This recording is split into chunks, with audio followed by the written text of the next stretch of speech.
Welcome to the new zrok office hours. So I had talked about, I don't know, somewhere on the internet, I had said something about working on improving the production values of these. I kind of want to get to a place where I've got, a floating head and, maybe a little bit more, some diagrams and some things like that. But I've just been so busy with zrok work and just keeping up with everything that I haven't had a chance to do that. It is on my roadmap, and I do plan to get to it sooner rather than later. So you're gonna have to slum it with me with just me narrating and working on some stuff. So I think for this zrok office hours, the first thing we're gonna do is we're gonna actually release 0.4.7. We'll start that. We'll kick that process off in the background.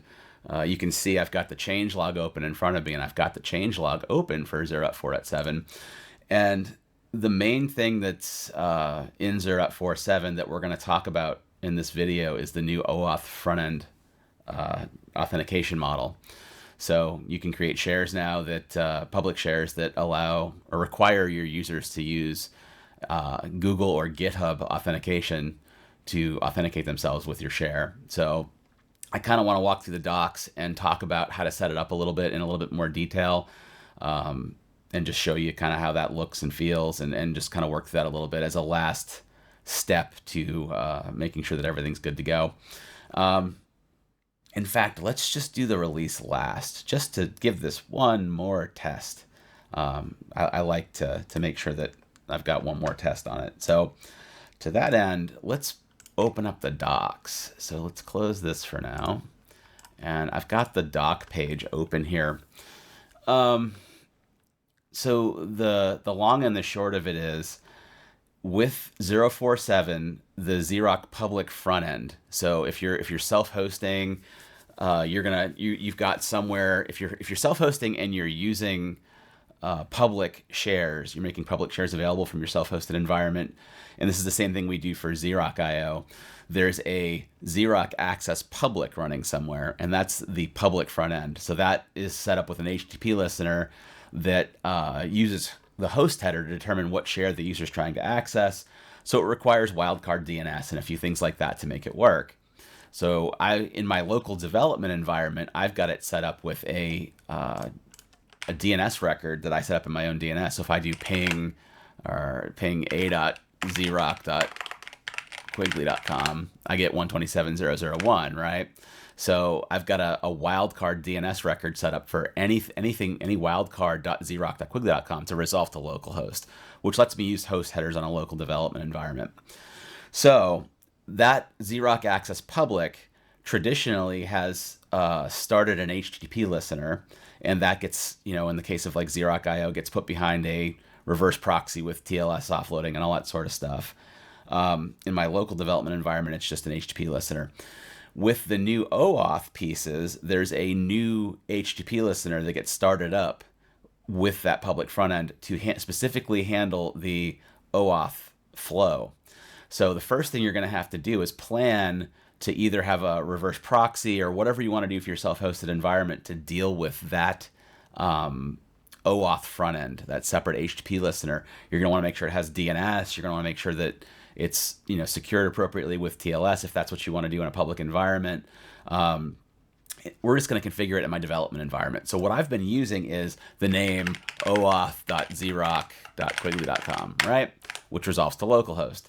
So this whole section about planning for the OAuth front end is about figuring out how you want to deal with that additional HTTP listener in your environment.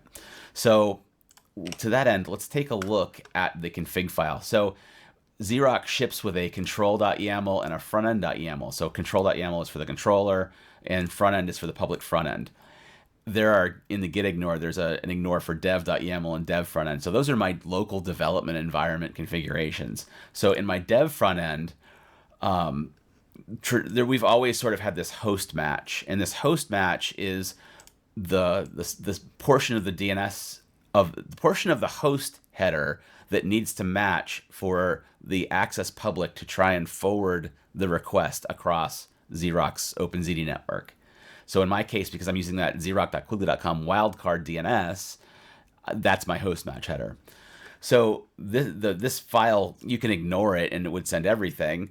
But if you configure this, it'll only send the host headers that match this, that contain this string across the ZD network. In the case of zrok.io, it's probably share.zrok.io. So this OAuth section is the new thing. So I've been running, like I said, the OAuth redirect host on oauth.zrok.com on port 8181. And that's just plain old HTTP. So I'm saying I've turned this redirect HTTP only flag on. All of these configurations are documented here, and they're stubbed out here, and they're documented in the, if you look at this the docs here, there's a section at the bottom about configuring a public front end and explain what all of these things are. I'll probably backport some of that into the configuration file eventually so that it's in both places. That way you can find it easily enough. But the docs have all the details about how to do that. So I've stubbed this out for my local environment where I'm using oauth.zrok.quigley.com as my redirect host on port 8181, and I'm saying redirect HTTP only because I'm not doing any TLS for this. And again, it's just a development environment. And any keys or anything you see for OAuth, they're all going to get deleted as soon as this video is finished. So, yeah, so don't worry about any of that. We'll talk about the rest of this later. So we've got all those details. So let's go back to the docs. And I want to set my environment, my local development environment up to work with both Google and GitHub.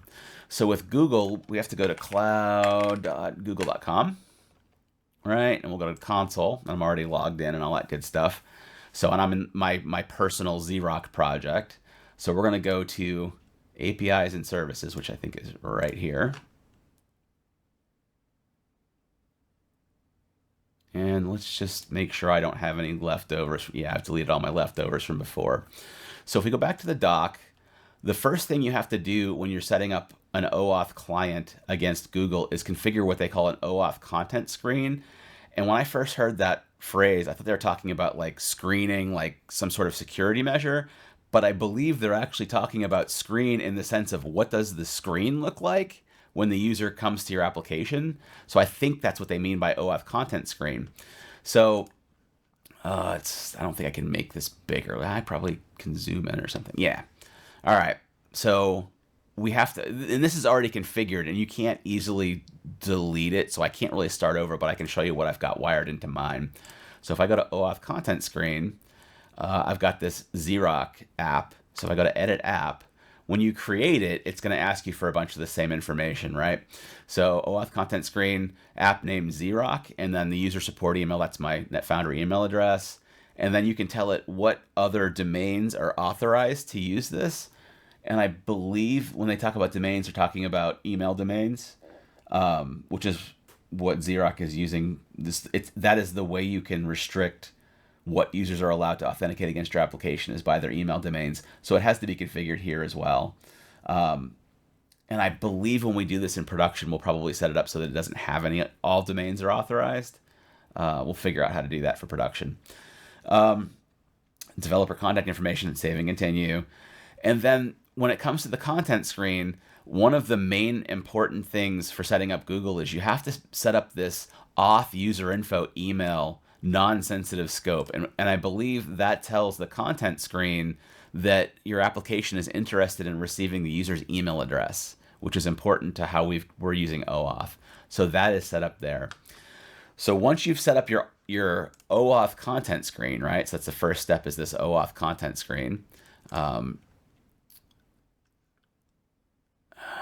content screen, right? So we've done all that. We've looked at all those pages. And there's a bunch of screenshots here, but it's not as much as it looks like. Once you've got the content screen set up, you can create the OAuth client ID, right? And this will walk you through it all step by step, but I'm going to go ahead and just do it.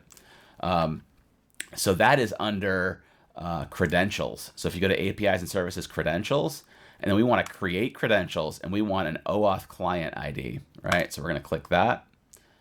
And then we're going to say application type is web application.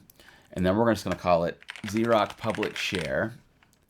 Let's just call it zrok development share. That's what it is. I'm not going to worry about authorized JavaScript origins, but the authorized redirect URIs is very important. So this, when your application requests the OAuth client at Google to authenticate your user, it's going to redirect back to this URL. So you have to, in the request to Google includes this URI. So it has to match here or it won't work. So what that ends up being is the, in my case, oauth.zrok.quigley.com on port 8181. And then the important thing is /Google/OAuth. That has to be appended to the end because that's the, on that endpoint, that's where it's looking for Google requests to arrive. So if we create that, we should be good to go.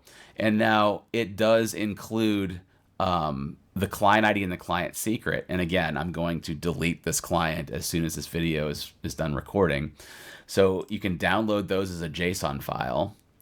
And I'm going to just do myself a favor and go client to sandbox. And then once you've got this secured, it only shows it to you once. So you got to make sure you've got the secret and the client ID saved. The client ID you can recover at any point, but the secret you've got to save. So we hit OK. And now the Google side is done. So what we can do now is, let me open up that client secret. Use Sublime Text. All right, we'll open this up. And then it gives you a client ID and the client secret. It's just a JSON object that's got the data in it, right? Client secret's right there. So what we're going to do now is go to our front-end configuration, and we're going to take our client ID and our client secret out of this file. So we take our client ID, which is this string, and we're going to put it in here. So it's our Google client ID. And then we're going to go to our client secret, and we're going to grab that and put it here. It starts with GOC, ends with M0R. Yep, looks right. So that should be all that's necessary to configure our Google provider. All right, so now let's do GitHub. So Google's done. And then GitHub is the next section, configuring a GitHub client ID. And this walks you through the same thing I'm about to walk you through. So I'm just going to do it myself for you. So if you go to GitHub, if you go to your whatever account is responsible for owning your client ID, you go into settings. And then at the bottom, if you go to developer settings, OAuth apps, and I've already got one here. I'm going to delete it, and you can't see the secret because it's already, it's under advanced. Delete application, yes. Revoke all, yeah. Okay, so I cleaned out my apps, right? So if we go to authorized OAuth apps, go back to applications, lost the developer settings, right? Then we're going to go to OAuth apps, register a new application, and we're going to call it zrok development share, and we'll just give it a homepage URL of zrok.io, zrok development environment share. And then this application authorization callback URL is the same deal as what we did for Google. It's got to match that front end URL. So oauth.zrok.quigley.com 8181. In this case, it's GitHub/OAuth, right? Because this is GitHub. It's all that's required. Register application. And then we have our client ID right here. So we'll go to our GitHub client ID is this. And then we have to, there's no client secret, so you can revoke and create new client secrets right here. So we're going to create a new client secret, and it wants my MFA for that. So let me go ahead and do that. Let's see. Sorry, grab the MFA, go to my GitHub, it's 188.080. So it created a client secret for us. And again, I'm going to delete this as soon as the video's over, since I'm done recording it. So we can go back to our config file here and add our client secret right there. And that should be the entirety of our configuration that's required to make OAuth work. So let's go ahead and test that. So I'm going to I like to make sure I'm running a clean ship. So let's get rid of that. All right, clean that out. And then my go path should already be set. Build it real quick just to make sure I'm running the latest. I should be, but just for being complete, let's do that.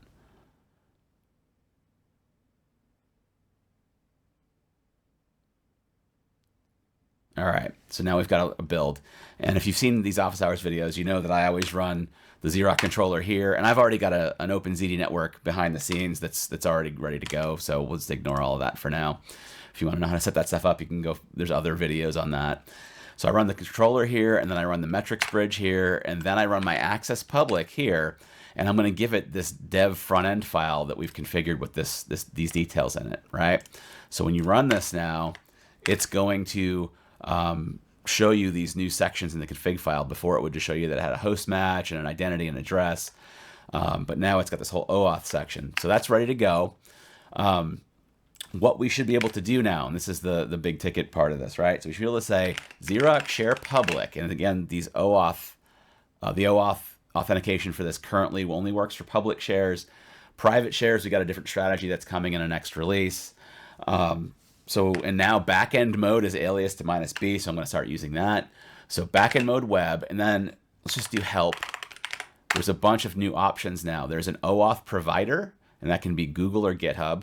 There's an OAuth email domains, which is a comma-separated list of strings that are the domains that are allowed to access that authenticate against your share.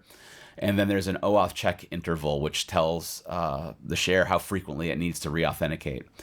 The default is like 3 hours, so we'll just leave that alone. So we can go back to here, and then we'll say OAuth provider, GitHub, and then I want to share, let's just say, this directory, right? So if we do that, we've created a share, and then we can copy this URL, right? And then we'll come over here, and we'll grab a new window, and we'll, oops, yeah, I was wondering if that was gonna work right or not. When it wrapped the text, it didn't copy it correctly. So,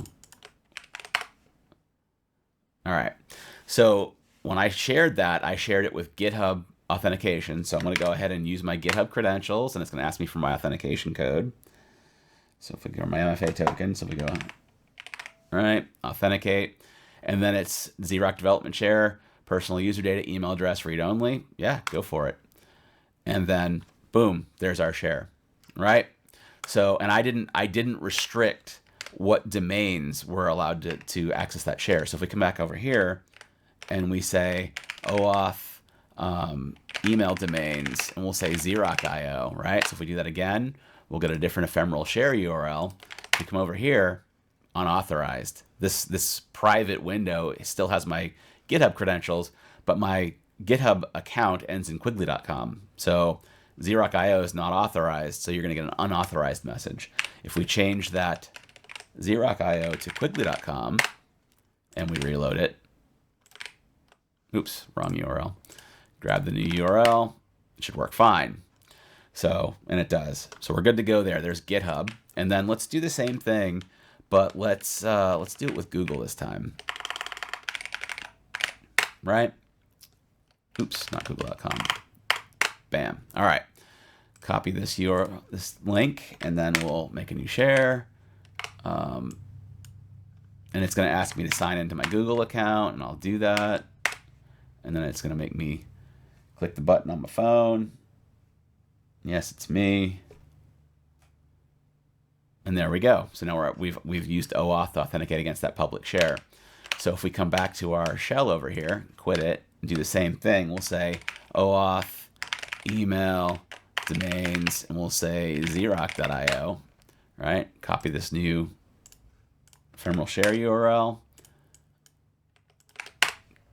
unauthorized, which is what we'd expect. So if we do the same thing again, and we change this to netfoundry.io, which is what my Google account is, and we grab our new ephemeral URL, and then works fine. So that's basically how you set up the OAuth public front end. The docs walk through how, let's go ahead and close these windows. Well, docs walk through how to, step by step, how to create those clients for both Google and GitHub. And it should be relatively straightforward once you kind of have the steps. It walks through how to configure the public front end. The only thing we didn't talk about is this hash key. So the hash key is just a random string that's unique to your installation that's used for hashing and signing security materials that get exchanged between the OAuth client or the OAuth provider and the zrok installation. So you want to keep that secure. You don't want anyone to see that. So, in fact, for the sake of completeness, while I'm recording this, let's go in and delete these things. Delete application, yes. Revoke all. Right. Did I spell it wrong? Yes, I did. All right, no authorized applications, and we'll go back to cloud.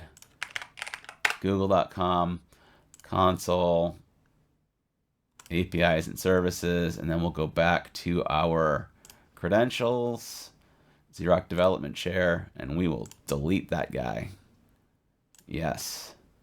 So there. Now these secrets are no longer valid. So there we go.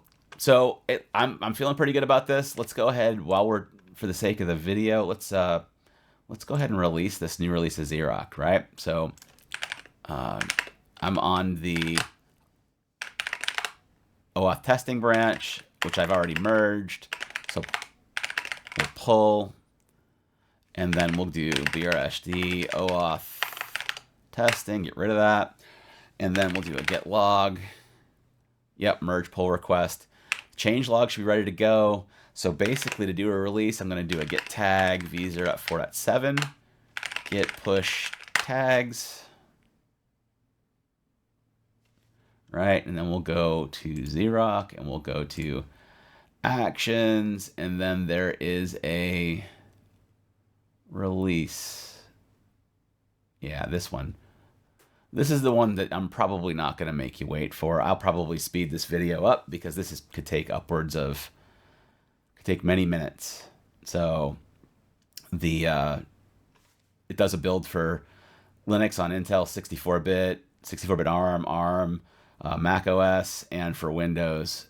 And these are all running off GitHub Actions, so it takes a while to do this stuff. So I'll probably fast forward this video or just hard cut it to when it's done, and I'll see you in a second.